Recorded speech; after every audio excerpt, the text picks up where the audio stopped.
மொட்டை பசங்க, அறப்பசங்க. நான் இந்த மரபு வழியாக வளர்க்கப்பட்டதுனால எனக்கு மொத்தமா தெரிஞ்ச கெட்ட வார்த்தைங்க இவ்வளவுதான். இந்த புராணங்களிலே வருகின்ற நிகழ்வுகளை நீங்கள் புரிந்து கொள்ள வேண்டும். நம்முடைய முன்னோர்கள் மல்டிபிள் டைம் ஜோன்ஸ், வேற வேற டைமென்ஷன்ஸ், வேற வேற டைம் ஜோன்ஸுக்கு போற ஆக்சஸும் நாலேஜும் வச்சிருந்தாங்கயா. அதனாலதான் நம்மளுக்கு அந்த ஏலியன்ற வார்த்தையே கிடையாது.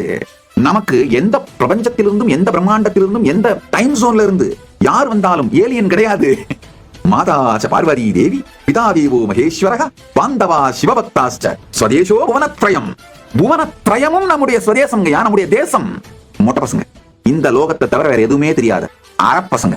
வேற ஏதாவது கெட்ட வார்த்தை தயவு செஞ்சு நீங்களே சேர்த்துக்கோங்க. அதுக்கு மேல எனக்கு தெரியல. நான் இந்த மரபு வழியாக வளர்க்கப்பட்டதுனால எனக்கு மொத்தமா தெரிஞ்ச கெட்ட வார்த்தைங்க இவ்வளவுதான். அதனால அதெல்லாம் சொல்லிட்டேன். இதுக்கு மேல வேற ஏதாவது கெட்ட வார்த்தைங்க தெரிஞ்சா அதெல்லாம் நீங்களே சேர்த்துக்கோங்க. இந்த பூமியை தவிர வேறு எதையும் பார்க்காத குண்டு செட்டில குதிரை ஓட்டிட்டு இருக்கிற லூசு பசங்க நம்முடைய புராணங்களை மித்துன்னு சொல்றானுங்க.